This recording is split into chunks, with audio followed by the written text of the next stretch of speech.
हिंदी साहित्य की कहानियों के चैनल में आपका स्वागत है।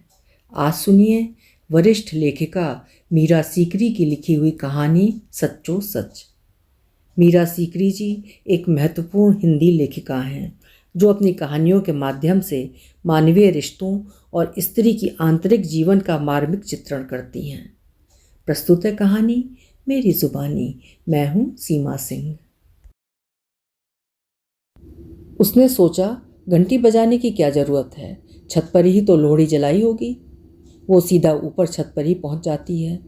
सबको वहीं तो होना चाहिए।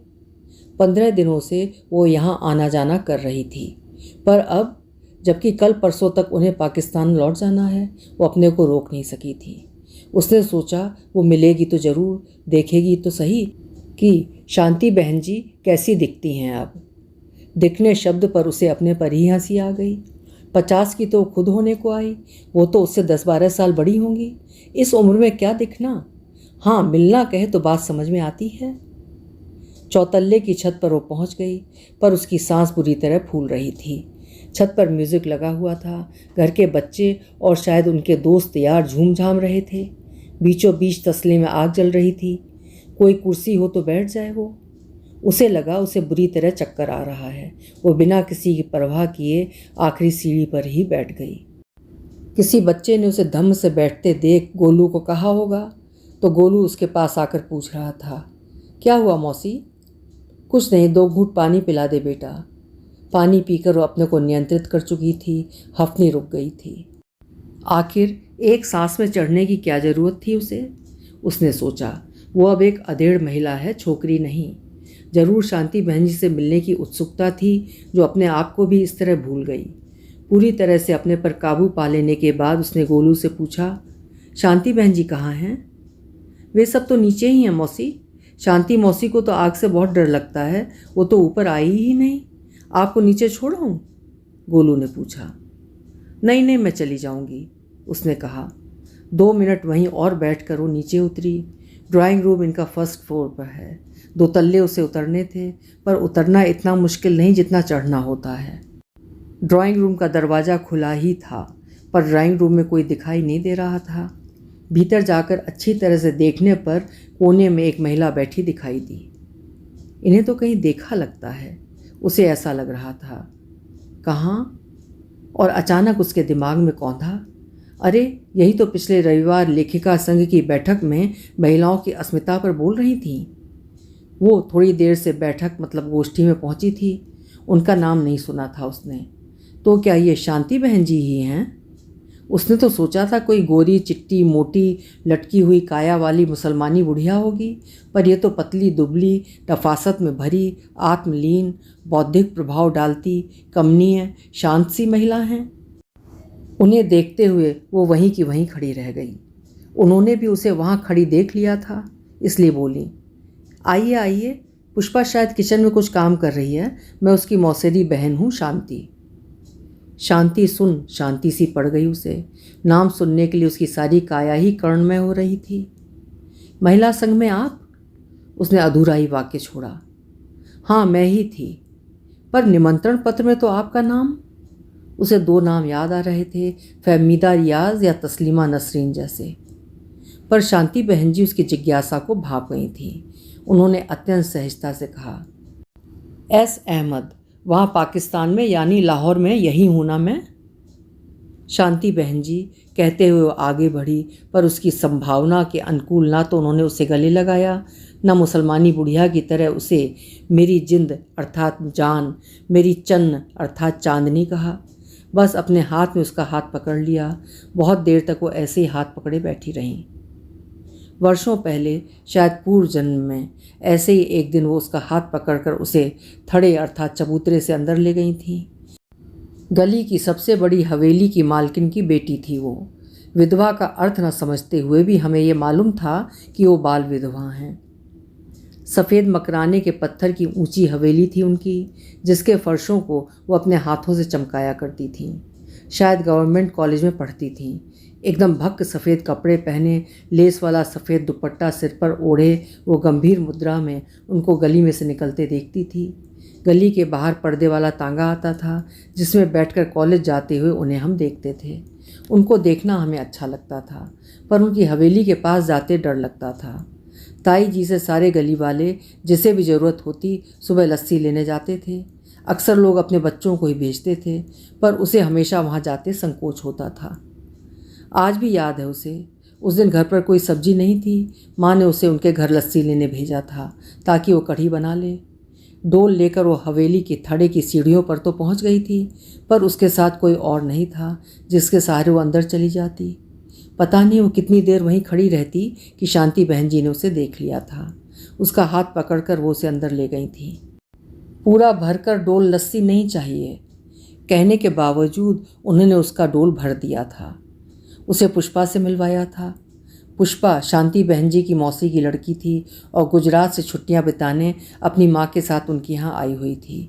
उन्होंने उससे कहा था कि वो रोज़ हवेली में आकर पुष्पा के साथ खेला करे। पुष्पा को उन्होंने उसके साथ भेज दिया था ताकि घर लस्सी पहुँचाकर वे दोनों फिर वापस हवेली आ जाएं। बचपन में दोस्तियों के पक्के होते देर ही कितनी लगती है। हम इकट्ठे गिट्टे खेलते, गेंद खेलते। उनके सुंदर फर्श पर कोयले से लाइनें खींचते हमें डर लगता था, इसलिए शटाबू खेलने हम छत पर चले जाते थे। वहीं पर एक दिन हमने शांति बहन जी के उसको देखा था। किताबें देने और वापस लेने के बहाने वो घर की दीवारी के बनने अर्थात छोटी रेलिंग नुमा मुडेर पर आता था। शांति बहन जी अक्सर हमें माउंटी पर चढ़ा देती थीं, हमें खाने की चीज़ें देती थीं, कॉपी में कीटी काटे बना लेने के लिए देती और कहती, खेलो, मैं देखूंगी कि तुम में से कौन ज़्यादा जीतता है। वहीं पर खेलते हुए हमने उसको देखा था। वो शांति बहन जी का हाथ पकड़े हुए था।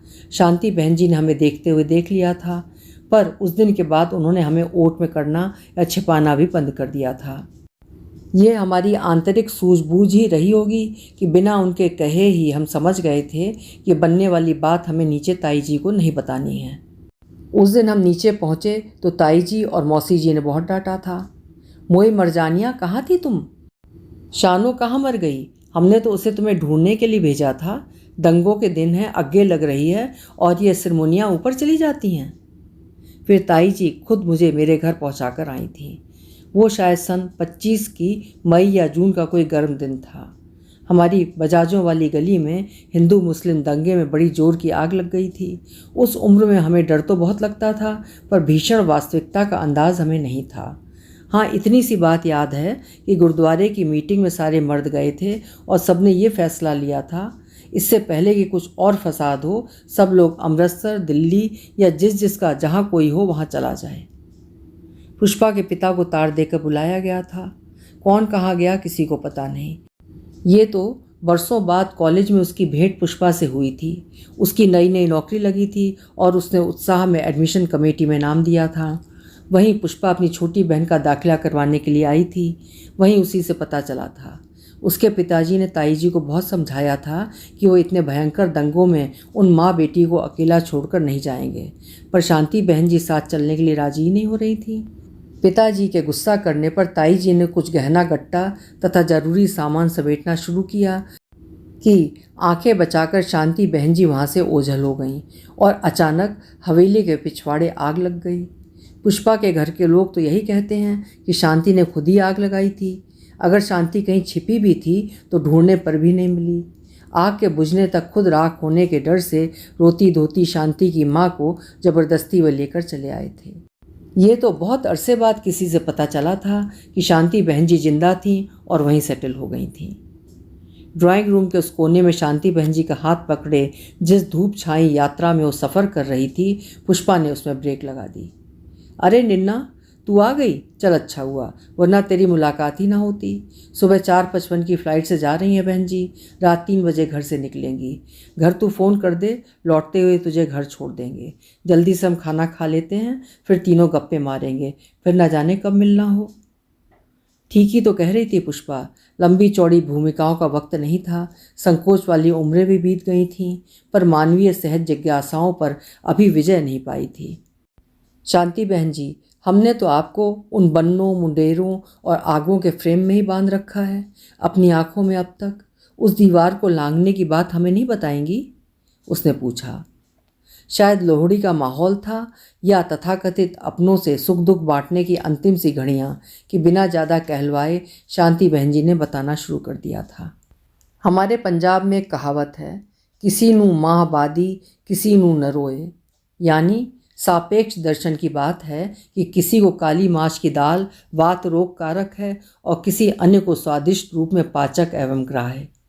ऐसे ही उन दिनों जो आग मनुष्यता को जला रही थी मेरे लिए दिवाली बनकर आई। तुम लोग समझती होगी कि अहमद को पाने के लिए मैंने वो आग खुद लगाई होगी। नहीं, ऐसा नहीं हुआ। आग कैसे लगी मुझे भी पता नहीं, पर उसी की उठती लपट को देख मैं माँ के पास से उठी थी।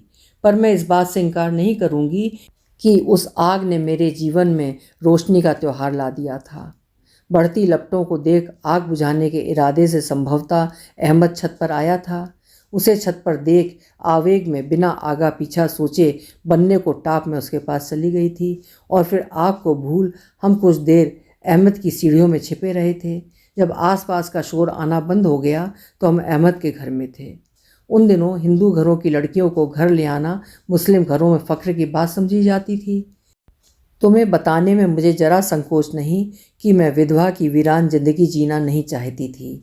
मेरे घर के लोगों ने मुझे आग में जलकर मर गई समझ लिया होगा और मैं आग की दीवार को लांघ स्वतंत्र हो गई थी। हिंद पाक विभाजन ने मुझे भी स्वतंत्रता दी। मैं मन और शरीर रूपी रूढ़ियों से मुक्त हो गई। मिथ्या रूढ़ संस्कारों से मैंने मुक्ति पाली थी। संकोच तुम्हें अपने समाज से होता है। मेरा अपना कहा जाने वाला समाज तो वहाँ से विदा ले चुका था और अब जो मुझे मिला था वो था अहमद के साथ हुए ब्याह से नया वजूद, नया जीवन, नया घर। यूँ अहमद का अपनी फुफेरी बहन के साथ ब्याह हो चुका था, पर उनमें दूसरा ब्याह कोई असाधारण चीज़ नहीं।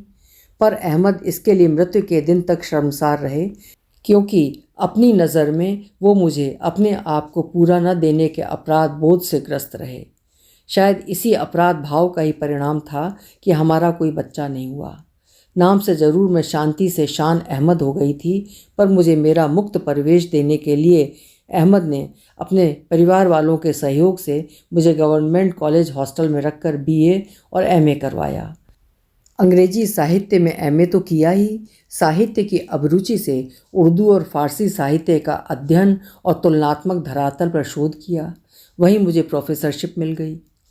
आज सोचती हूँ कि वहाँ रहकर मैंने वजूद पाया, स्त्रीत्व की सार्थकता पाई। मेरी नज़र में भारत जैसे देश का कोई मतलब नहीं रहा।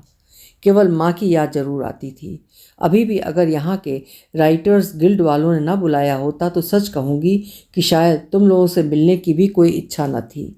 अभाव आप उनका महसूस करते हैं जिनका लंबा और गहरा साथ आपने पाया होता है। आपका संसार आपके छोटे से घर में समाया होता है। ये तो आपकी संवेदनशीलता है जो आपको घर से इतर संसार से जोड़ती है। तुम्हें इसमें विरोधाभास लग सकता है, पर मेरे लिए जीवन का सबसे बड़ा सच है। बुरा न मानना, मुझे तुम लोगों से मिलकर बहुत खुशी हुई है, पर अहमद ने मुझे वजूद दिया, व्यक्तित्व दिया, दिमागी स्वतंत्रता दी। आज अहमद नहीं, पर वहाँ अहमद का घर है, वो मेरा घर है और अब मैं वहाँ पहुँचने के लिए बेचैन हो रही हूँ। शांति बहन जी चुप हो गई थीं। वे तीनों ही चुप थीं। इस चुप्पी को तोड़ा पुष्पा ने। बहन जी, आपको हमारी याद आती हो या ना आती हो, हम तो कभी भूले ही नहीं आपको। हमारे तो बचपन की हीरोइन थी आप। हमें क्या फ़र्क पड़ता है कि आपका नाम शांति मेहरा है या शान अहमद। देखो ना, मैं अनपढ़ दो प्रोफेसरों के बीच में सैंडविच बन गई। आप दोनों तो वहाँ और यहाँ शान और गरिमा का जीवन बिता रही हो, रह गई मैं बेचारी। हंसते हंसते पुष्पा कह रही थी। बाल बच्चों के कोहलू और मर्दों की जी हजूरी में ज़िंदगी गला रही हूँ।